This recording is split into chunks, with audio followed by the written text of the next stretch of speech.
यौम पाकिस्तान पर वाघा बॉर्डर पर परचम उतारने की पुरवकार तकरीब।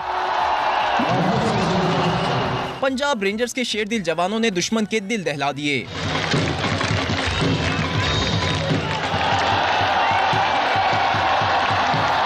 तकरीब के आगाज से ही अवाम का जोशो खरोश दीद नहीं रहा और मिली नगमों ने शुरका का जोशो जज्बा भी उरूज पर पहुंचा दिया। फिजा अल्लाहु अकबर और पाकिस्तान जिंदाबाद के फलक शगाफ नारों से गूंजती रही। रेंजर्स बैंड की शानदार परफॉर्मेंस ने शुरका के दिल मोह लिए।